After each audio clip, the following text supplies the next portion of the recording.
안녕하십니까? 성심교회 청년공동체 여러분, 조현규 목사입니다. 우리는 2021년 첫 번째 조목을 구원이라는 주제로 함께 하고 있습니다. 구원을 받는 참 신앙의 증거는 무엇인가? 바로 그것을 함께 살펴보고 있죠.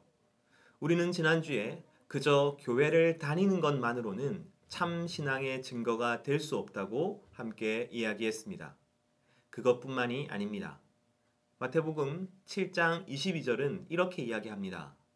그날에 많은 사람이 나더러 주여 주여 우리가 주의 이름으로 선지자 노릇하며 주의 이름으로 귀신을 쫓아내며 주의 이름으로 많은 권능을 행하지 아니하였나이까 하리니. 주의 이름으로 선지자 노릇하고 귀신을 쫓아내고 많은 권능을 행한 사람들에게 예수님은 내가 너희를 도무지 알지 못한다고 말할 것이라고 그렇게 말씀하셨습니다. 예수님의 이름으로 어떤 가시적인 일을 하는 것은 참 신앙의 증거가 될 수 없는 것이죠.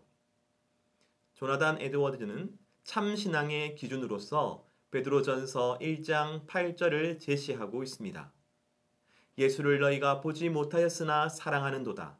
이제도 보지 못하나 믿고 말할 수 없는 영광스러운 즐거움으로 기뻐하니. 참 신앙을 가진 사람은 사랑과 믿음으로 인한 말할 수 없는 영광스러운 즐거움으로 기뻐합니다. 바로 이것이 참 신앙의 증거인 거룩한 감정인 것이죠. 거룩한 감정이 있어야 내가 진정 참 신앙, 즉 구원받는 신앙을 가졌다고 확신할 수 있는 것입니다. 그렇다면 거룩한 감정이란 무엇을 의미하는 것일까요?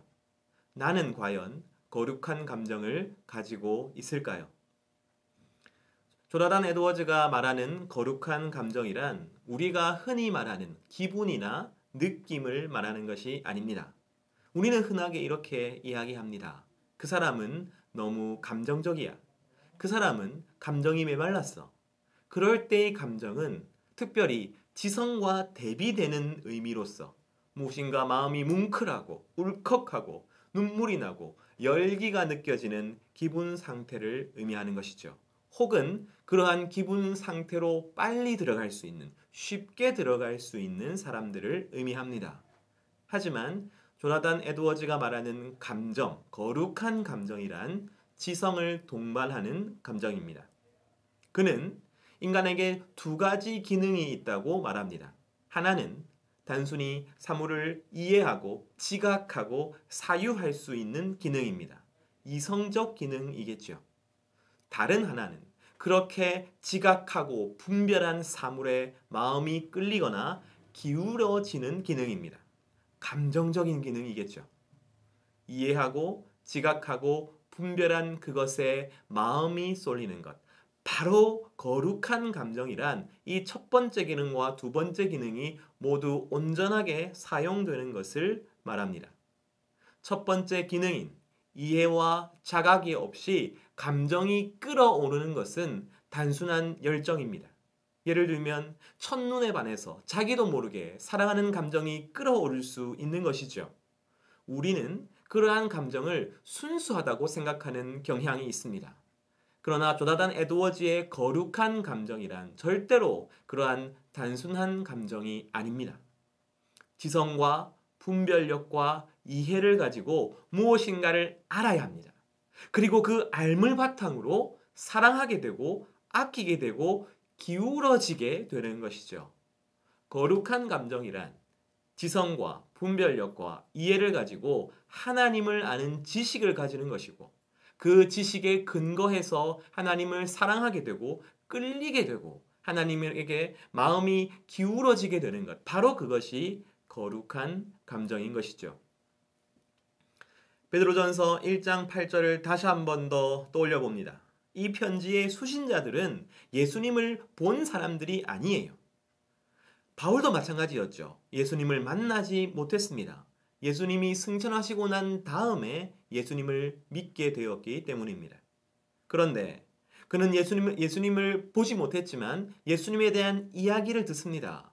예수님에 대해서 공부를 합니다. 그리고 예수님의 말씀에 대해서 깊이 묵상합니다. 나의 지성과 분별력과 이성을 통해 예수님을 알게 된 것이죠. 그리고 난 뒤에 그 알물 바탕으로 예수님을 사랑하게 된 것입니다. 바로 그것이 거룩한 감정입니다. 이 책은 거룩한 감정에 빛과 열이 있다고 말합니다. 빛은 진리의 빛이고 열은 하나님과 예수님을 사랑하는 것입니다. 이 둘은 분리될 수 없는 것입니다. 그리스도를 알지 못하고 사랑할 수 없습니다.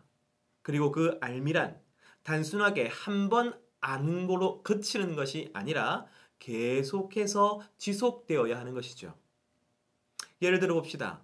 우리가 한 사람을 사랑하게 되었다고 칩시다. 한 사람과 사귀게 되었다고 칩시다. 사랑하는 이의 얼굴이나 사랑하는 이의 신상 명세를 알았다고 해서 그에 대해서 더 이상 알고 싶은 것이 없다면 여러분 그것은 사랑하는 사이가 아니죠. 10년을 만났다 하더라도 계속해서 그에 대해서 궁금한 것이 있는 것, 바로 그것이 사랑입니다. 그러므로 우리는 그렇게 하나님을 알아가야 하는 것이죠. 거룩한 감정이란 바로 여기서부터 시작하는 것입니다. 우리는 매일 하나님의 말씀을 묵상해야 합니다. 주일 하루 예배 시간에 설교를 듣는 것만으로 우리의 그 거룩한 감정이 유지될 수 없기 때문입니다. 하나님의 말씀이 계속 우리에게 들려져서 우리의 그 거룩한 감정에 영향을 미치도록 해야 하는 것이죠. 그렇지 않다면 거듭난 사람, 참 신앙을 가지고 있는 사람이라 할지라도 자기 안에 있는 거룩한 감정이 있는지 없는지 알 수 없게 되어 버리는 것입니다. 또한 단순히 지식을 쌓는 데 그치는 신앙, 복음에 대한 이해만 늘어가는 신앙, 그 지식과 이해가 감정으로 연결되지 않는 사람들도 존재합니다. 오랜 시간 말씀을 듣고 성경에 대한 지식과 복음에 대한 이해와 때로는 성경을 가르치는 능력까지 갖추었다 하더라도 그 지식이 우리의 그 감정을 변화시키지 못한다면 여러분 우리의 삶의 변화는 이루어지지 않습니다. 지적인 희열은 있겠지요. 그러나 그 희열이 예수님을 사랑하는 감정으로 이어져야 하는 것입니다. 그러므로 우리는 우리의 지식과 깨달음이 머리에 머무는 것이 아니라 심장으로, 마음으로 내려오게 해달라고 기도해야 합니다. 바로 그렇기 때문에 말씀과 기도야말로 신앙생활의 핵심인 것이죠. 말씀과 기도가 거룩한 감정을 이끌어내는 것입니다. 예수를 믿는 것으로 끝나는 것이 아니라 나는 구원받았으니까 끝났어가 아니라 말씀과 기도를 통해서 끊임없이 나의 거룩한 감정이 깊어져야 하는 것이죠. 다시 한번 정리하겠습니다. 거룩한 감정이란 지성과 분별력을 가지고 하나님을 아는 지식을 갖는 것이고 그 지식에 근거해서 하나님을 사랑하고 끌리게 되는 것입니다. 바로 그것이 참신앙의 증거입니다. 여러분 그렇다면 지금 우리는 그 거룩한 감정을 소유하고 있습니까? 만약 그렇지 않는 것 같다면 그 이유는 무엇일까요? 왜 나는 거룩한 감정이 느껴지지 않을까요? 첫 번째 이유가 있습니다. 그것은 내가 지금 예수님의 그 말씀에 관심이 없기 때문입니다. 성경을 진지하고 겸손하게 읽고 배우지 않기 때문입니다. 순간의 기분이나 격정적인 감정이 아니라 예수를 진정으로 깊이 알므로부터 거룩한 감정이 나온다는 사실을 잊지 마십시오. 구원받은 사람도 말씀을 배우는 것을 소홀히 하면 거룩한 감정을 잃어버릴 수 있습니다. 또한 이런 사람들도 있습니다. 설교 말씀에 눈물을 펑펑 흘리고 너무나도 은혜 받았다고 말합니다. 하지만 이 사람들의 삶은 변하지 않아요. 그 이유가 무엇입니까? 이 사람의 감정을 건드리는 것은 나를 위로하는 것 같은 말 한마디, 나의 심금을 울리는 표현 하나 때문인 것이죠. 그냥 울고 싶은데 누군가가 어떤 말을 해서 울고 싶은데 그것이 하필이면 말씀이고 설교인 겁니다. 그것이 필요할 때가 있어요. 위로받을 때가 있어요. 하지만 결국 그것은 거룩한 감정이 아니라 나의 자의적인 감정입니다. 잊지 마십시오. 우리는 꼭 말씀을 읽어야 합니다. 말씀을 공부해야 합니다. 말씀을 묵상해야 합니다. 바로 그것이 거룩한 감정의 시작이기 때문입니다. 두 번째로, 거룩한 감정이 내 안에서 잘 발견되지 않고 내가 거룩한 감정을 느낄 수 없는 까닭은 격정적인 사랑, 열정적인 느낌만이 거룩한 감정이라고 착각하기 때문입니다. 성경은 그렇게 이야기하지 않아요. 성경은 오직 그 격정적인 열정, 바로 그것만이 거룩한 감정이다라고 말하지 않습니다. 성경은 거룩한 감정을 다른 식으로 표현합니다.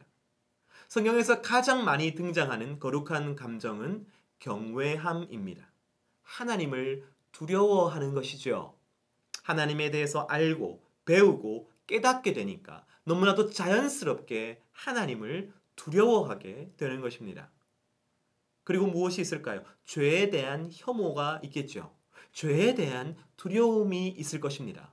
하나님을 기쁘시게 하지 못할까봐 내가 두려워하는 것이죠. 여러분, 그것도 거룩한 감정입니다. 때로는 하나님의 선하심에 대한 감사가 있을 수도 있죠. 하나님에 대한 만족과 기쁨이 있을 수도 있습니다. 때로는 하나님과 멀어지는 것 같은 슬픔이 거룩한 감정이기도 합니다. 하나님께서 이루실 것에 대한 소망 혹은 하나님의 그 영광에 대한 열정과 갈망이 거룩한 감정이기도 합니다. 그 다양한 감정들이 하나님을 배우고 알고 깨닫게 될 때에 일어나는 것이죠. 바로 그것이 거룩한 감정입니다. 많은 성도들이 자기도 모르는 새에 이 거룩한 감정과 함께하고 있는 것이죠. 마지막 세 번째 이유는 우리가 거룩한 감정에 압도되는 것이 아니라 세상의 다른 감정들에 압도되어 있기 때문입니다. 걱정이나 욕망이나 혹은 세상의 그 재미나 쾌락이나 혹은 막연한 불안감이나 질투나 시기심과 같은 다른 감정에 우리가 휘둘리고 있기 때문이죠. 거룩한 감정도 여러분 감정입니다. 그렇기 때문에 우리가 다른 감정에 압도되면 내 안에서 거룩한 감정을 발견하기가 어려운 것입니다. 특별히 이 시대는 욕망을 자극하고 있고 우리는 우리가 원하는 것을 얻지 못할까봐 불안해하며 살아가고 있는 존재들입니다. 그래서 지금 내가 하는 걱정이 전부인 것 같습니다. 내가 어떤 세상의 것을 원하는 그 갈망이 전부인 것 같습니다. 그러나 우리는 때때로 그 감정의 격동들을 잠잠게 할 필요가 있습니다. 조용히 주님 앞으로 나아가서 주님을 깊이 묵상하는 시간이 필요합니다. 무엇인가를 요구하기 위해 기도하고 말씀을 보고 신앙생활하는 것이 아니라 오직 하나님과의 그 깊은 교제만을 위해서 하나님 앞으로 나아가는 시간이 우리에게는 필요한 것이죠. 우리에게는 거룩한 감정을 자극하기 위한 시도와 그러한 시간이 필요한 것입니다.